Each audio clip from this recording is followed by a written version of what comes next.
India बोल रहा है मैं आज सबसे पहले बात, सबसे बड़ी खबर की। प्रधानमंत्री नरेंद्र मोदी आज यूपी के दौरे पर थे, कल्की धाम के दौरे पर थे और आज पीएम मोदी उत्तर प्रदेश में एक बड़ी लकीर खींच रहे थे। यहां से उन्होंने बीजेपी की मिशन 80 को धार दी। पश्चिमी यूपी से लेकर पूर्वांचल तक पीएम के इस दौरे का कितना असर हुआ, पूरी डिटेल आपके सामने रखेंगे। लेकिन सबसे पहले तस्वीर दिखाते हैं कल्की धाम में प्रधानमंत्री के मोदी के पहुंचने की तस्वीर। देखिए, यह तस्वीर आप देख रहे हैं, प्रधानमंत्री मोदी ने आज कल्की धाम में कल्की धाम का शिलान्यास किया, जिसकी तस्वीर इस वक्त आप देख रहे हैं। जरा फुल स्क्रीन तस्वीर दिखाइए दर्शकों को, किस तरह से संभल में प्रधानमंत्री ने कल्की धाम का शिलान्यास किया। इस दौरान कभी प्रियंका गांधी के गुरु माने जाने वाले प्रमोद कृष्णम भी मौजूद रहे। प्रमोद कृष्णम कल्की धाम के पीठाधीश्वर हैं और कुछ दिनों पहले ही कांग्रेस से नाता तोड़ा है। आचार्य प्रमोद कृष्णम कल्की धाम पहुंचे और प्रधानमंत्री के साथ इस पूरे कार्यक्रम के दरमियान नजर आए। सबसे पहले आपको प्रधानमंत्री का बयान सुनवाते हैं जो उन्होंने कल्की धाम को लेकर कही, और फिर प्रधानमंत्री के इस दौरे का इंपैक्ट क्या होगा वो आपको बताएंगे। पहले प्रधानमंत्री को सुनिए। भगवान राम की तरह ही कल्की का अवतार भी हजारों वर्षों की रूपरेखा तय करेगा। इसलिए भाइयों और बहनों, हम ये कह सकते हैं कि कल्की काल चक्र के परिवर्तन के प्रणेता भी है और प्रेरणा स्रोत भी है, और शायद इसीलिए कल्की धाम एक ऐसा स्थान होने जा रहा है जो उन भगवान को समर्पित है जिनको अभी अवतार होना बाकी है। हजारों वर्ष बाद की आस्था और अभी से उसकी तैयारी, यानी हम लोग भविष्य को लेकर कितने तैयार रहने वाले लोग हैं। प्रधानमंत्री का संभल में होना धार्मिक लिहाज से काफी महत्वपूर्ण है, इसका इंपैक्ट भी होगा, लेकिन सियासत के लिहाज से देखें तो भी यह बेहद अहम है, क्योंकि अगर उत्तर प्रदेश से मिशन 80 के संकल्प को पूरा करना है तो पश्चिमी यूपी के रण को जीतना होगा। लेकिन सवाल यह है कि आखिर पश्चिमी यूपी मोदी के मिशन 80 को पूरा करने के लिए इतना जरूरी क्यों है, तो इसके लिए कुछ तथ्य आपके सामने रखने बहुत जरूरी हैं। पश्चिमी यूपी में कुल 27 सीटें आती हैं, जिसमें साल 2014 में बीजेपी के खाते में 24 सीटें गई थी, वहीं 3 सीटें समाजवादी पार्टी के खाते में गई थी, जबकि कांग्रेस शून्य पर निपट गई थी। लेकिन क्या हुआ साल 2019 में? 2019 में बीजेपी की सीटें घटकर 19 हो गई और समाजवादी पार्टी और बीएसपी के खाते में इस इलाके से 4-4 सीटें आई। इसका नुकसान भी बीजेपी को उत्तर प्रदेश में हुआ, जहां 2014 के चुनाव में बीजेपी को 80 में से 71 सीटें मिली थी, तो वहीं 2019 में घटकर यह संख्या 62 रह गई। यानी पश्चिमी यूपी में जो नुकसान हुआ उसका असर उत्तर प्रदेश की सभी 80 सीटों पर देखने को मिला। इसलिए प्रधानमंत्री मोदी ने खुद कमान संभाली है और इस मिशन को पूरा करने में लग गए हैं, और संभल इसमें सबसे अहम इलाका साबित होने वाला है। क्यों संभल सबसे अहम इलाका है वो मैं आपको बताता हूं। दरअसल संभल का यह इलाका मुरादाबाद मंडल में आता है। यहां लोकसभा की कुल 6 सीटें हैं, लेकिन 2019 के लोकसभा चुनाव में बीजेपी 6 में से एक भी सीट पर जीत हासिल नहीं कर पाई थी। संभल में सबसे ज्यादा मुस्लिम वोटर हैं, 8.5 लाख। वोट प्रतिशत के लिहाज से तकरीबन 50% इनकी आबादी है। वहीं सवर्ण और पिछड़ों को मिलाकर 5 लाख वोटर्स हैं। दलित वोटर्स यहां 2.5 लाख के आसपास हैं। यादव वोटर्स 1.5 लाख हैं। ऐसे में कल्की धाम के जरिए हिंदू वोटर्स को एकजुट करने की कोशिश है। अभी वहां मौजूदा सांसद जो है वो समाजवादी पार्टी के शफीकुर रहमान पर्क हैं, लेकिन कांग्रेस से निष्कासित होने के बाद खबर यह भी है कि बीजेपी यहां प्रमोद कृष्णम को उतार सकती है, प्रमोद कृष्णम को चेहरा बना सकती है। सियासी जानकारों की माने तो उनका कहना है कि संभल में बीजेपी के पास खोने के लिए कुछ नहीं है और पाने के लिए पूरा आसमान है, और अगर यहां पकड़ मजबूत होती है तो इसका असर पूरे पश्चिमी उत्तर प्रदेश में देखने को मिलेगा। ऐसे में संभल में सियासी समीकरण प्रधानमंत्री ने सेट कर दिया है। आचार्य प्रमोद कृष्णम पहले भी कई मौके पर पीएम मोदी की तारीफ कर चुके हैं, लेकिन आज जब प्रमोद कृष्णम ने कहा कि मैं आपको भावनाओं के अलावा और क्या दे सकता हूं, तो पीएम ने जो जवाब दिया वो भी बहुत दिलचस्प है। आइए सुनाते हैं। शबरी के पास बेर थे, विदुर के पास साग था, लेकिन हमारे पास तो आपका स्वागत करने के लिए सिवाय भावनाओं के पुष्पों के कुछ भी नहीं है, कुछ भी नहीं है। प्रमोद जी, अच्छा हुआ कुछ दिया नहीं, वरना जमाना ऐसा बदल गया है कि अगर आज के युग में सुदामा श्री कृष्ण को एक पोटली में चावल देते, वीडियो निकल आती, सुप्रीम कोर्ट में पीआई हो जाती और जजमेंट आता कि भगवान कृष्ण को भ्रष्टाचार में कुछ दिया गया और भगवान कृष्ण भ्रष्टाचार कर रहे थे। ये इस वक्त में हम जुगर रहे और इसे अच्छा है कि आपने भावना प्रकट की और कुछ दिया नहीं। हमारे सहयोगी सचिन दुबे इस धाम में मौजूद थे, इस कार्यक्रम में मौजूद थे। ग्राउंड जीरो पर सचिन ने लोगों से बातचीत की। उनसे समझिए कि किस तरह प्रधानमंत्री ने संभल के जरिए पश्चिमी यूपी का समीकरण बदल दिया है और पश्चिमी यूपी बीजेपी के लिए जरूरी क्यों है।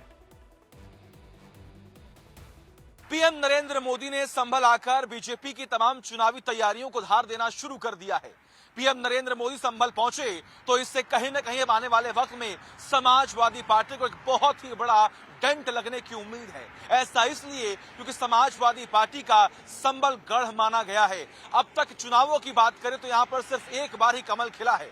2014 की बात की जाए तो जब पीएम नरेंद्र मोदी ने पश्चिमी उत्तर प्रदेश से चुनावी शंखनाद किया था तो उस वक्त मोदी लहर के साथ साथ प्रचंड बहुमत के साथ बीजेपी ने अपनी सरकार बनाई थी। लेकिन वही 2019 में विधानसभा की इन तमाम 6 सीटों पर बहुत ही बड़ा नुकसान बीजेपी को हुआ था। लेकिन उसे साधने के लिए अब पीएम नरेंद्र मोदी जब संभल पहुंचे तो अब अटकलें यही लगाई जा रही हैं कि पश्चिमी उत्तर प्रदेश को साध कर उत्तर प्रदेश की 80 सीटों को कब्जे में लेने की तैयारी बीजेपी की है।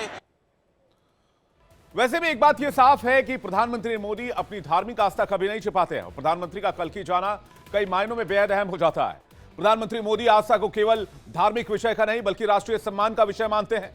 और अगर बात 2024 की करें तो पीएम ने महज 2 महीने के भीतर ही 3 बड़े मंदिरों का शिलान्यास किया है और ये तीनों मंदिर सनातन संस्कृति के लिहाज से बहुत महत्वपूर्ण है, जिसमें सबसे पहले 22 जनवरी को राम मंदिर का उद्घाटन किया। आपको तस्वीरें याद होंगी 22 जनवरी को किस तरह से प्रधानमंत्री नरेंद्र मोदी पहुंचे थे राम मंदिर का उद्घाटन करने के लिए। तस्वीरें हम आपको दिखा रहे हैं। करीब 500 वर्षों के संघर्ष के बाद यह मंदिर बनकर तैयार हुआ। फिर 14 फरवरी को प्रधानमंत्री मोदी यूएई गए, यहां पर भी बीएपीएस अक्षरधाम मंदिर का उद्घाटन किया। पहली बार किसी मुस्लिम देश में इतना भव्य मंदिर बनकर तैयार हुआ। उसके बाद 19 फरवरी यानी कि आज संभल में पहुंचे प्रधानमंत्री मोदी, जहां कल्की धाम का शिलान्यास किया गया और 47 बाद किसी प्रधानमंत्री का इस संभल दौरा था। आज के कार्यक्रम में मुख्यमंत्री योगी आदित्यनाथ भी मौजूद थे।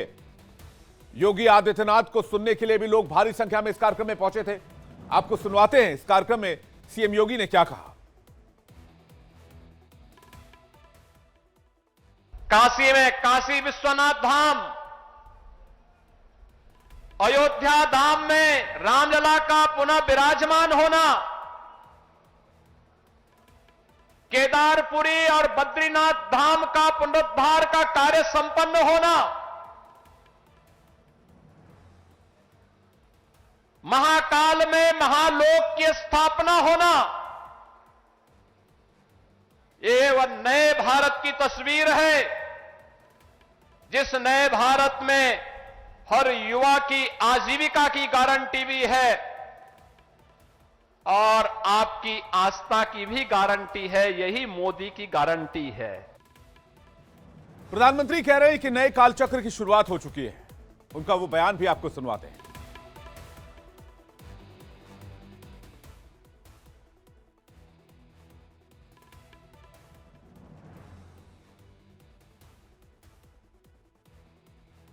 जिस दिन अयोध्या में राम मंदिर की प्राण प्रतिष्ठा हुई थी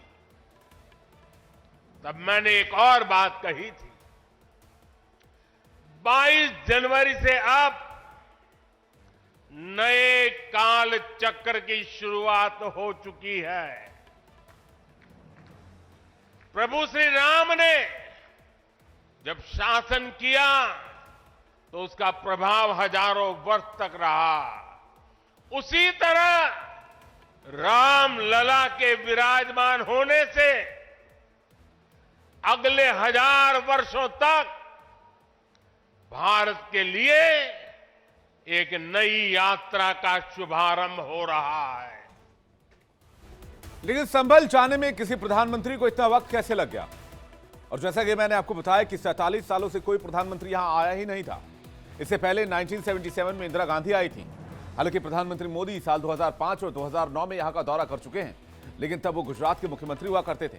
और इसलिए आज जब बतौर प्रधानमंत्री यहां पर पहुंचे तो संभल के लोगों के लिए यह बड़ा संवेदना वाला विषय रहा। और कल्की धाम के पीठाधीश्वर प्रमोद कृष्णम भी प्रधानमंत्री के मुरीद हो गए। प्रधानमंत्री जी ने जो उद्बोधन किया, जिस भाव से पूजन किया, प्रधानमंत्री ने जिस श्रद्धा से पूजन किया, श्री कल्की धाम की धरती को नमन किया। मैं और योगी जी साथ थे, जहां भगवान के धाम की आधारशिला रखी गई है, उस भूमि को नमन किया। मैं ऐसा मानता हूं कि ना अतीत में और ना भविष्य में नरेंद्र मोदी जैसा प्रधानमंत्री नहीं हो सकता। एक समय ऐसा भी था जब प्रमोद कृष्णम खुद मंदिर की जमीन के लिए लड़ रहे थे। लेकिन हैरत की बात तो यह है कि कांग्रेस की सरकार रहते हुए भी उन्हें संघर्ष का सामना करना पड़ा। आज स्थिति बदली है। प्रधानमंत्री मोदी ने अपने 9 साल के कार्यकाल में आस्था के जरिए धार्मिक और आर्थिक विकास किया है। और यह बात हवाई नहीं है, इसके आंकड़े मैं आपके सामने रख सकता हूं। वाराणसी में काशी कॉरिडोर बनने से 2 साल में 13 करोड़ से ज्यादा लोग दर्शन के लिए पहुंचे। इस कॉरिडोर के बनने के बाद सालाना 20,000 करोड़ का कारोबार हो रहा है। यह सिर्फ मैं आपको काशी विश्वनाथ की बात बता रहा हूं। 13 करोड़ से ज्यादा लोग पहुंचे। आप सोचिए, इतना पैसा आया हुआ काशी विश्वनाथ में, इतने लोग पहुंचे होंगे, क्या क्या नहीं मिला होगा। महाकाल कॉरिडोर की बात मैं आपको बताऊं। महाकाल कॉरिडोर के बनने के बाद उज्जैन में तेजी से विकास हुआ है। यहां हर रोज 2.5 लाख श्रद्धालु आते हैं और इससे 3,000 करोड़ का कारोबार होता है। तो क्यों इस इलाके का विकास नहीं होगा? क्यों इस इलाके के लोगों को रोजगार नहीं मिलेगा? क्यों यह पैसा देश के विकास में नहीं आएगा? कुछ दिनों पहले प्रधानमंत्री मोदी कामाख्या कॉरिडोर का आधारशिला रखने के लिए पहुंचे। इसके बनने के बाद यह देश का तीसरा सबसे बड़ा कॉरिडोर होगा। सोचिए इस इलाके में कितनी तेजी से विकास होगा। इसके अलावा केदारनाथ धाम, अयोध्या धाम, रामेश्वरम धाम, बाबा बैद्यनाथ धाम कॉरिडोर, हर तरफ प्रधानमंत्री ने न केवल धार्मिक स्वरूप विराट किया है, बल्कि इन स्थानों पर विकसित की गई सुविधाओं ने इनके आर्थिक स्वरूप को बदल कर रख दिया है। इन इलाकों की तरक्की बेतरतीब हो रही है। इसलिए प्रधानमंत्री भी कहते हैं कि अब हम फॉलो नहीं करते, बल्कि एग्जाम्पल सेट करते हैं। कितना कुछ नया हो रहा है। जैसे देश के संत और आचार्य नए मंदिर बनवा रहे हैं, वैसे ही मुझे ईश्वर ने राष्ट्र रूपी मंदिर के नवनिर्माण का दायित्व सौंपा है। मैं दिन रात राष्ट्र रूपी मंदिर को भव्यता देने में लगा हूं, उसके गौरव का विस्तार कर रहा हूं। इस निष्ठा के परिणाम भी हमें उसी तेजी से मिल रहे हैं। आज पहली बार भारत उस मुकाम पर है जहां हम अनुसरण नहीं कर रहे हैं, उदाहरण पेश कर रहे हैं। तो जहां एक तरफ प्रधानमंत्री अपने भक्ति पथ के जरिए सनातन संस्कृति को बढ़ावा दे रहे हैं, आगे लेकर जा रहे हैं, सांस्कृतिक विरासत को सहेज रहे हैं, तो इसके अलावा प्रधानमंत्री 24 के चुनाव की तैयारी भी कर रहे हैं। और 24 के चुनाव में इसका असर कितना होगा, यह भी देखने वाली बात होगी।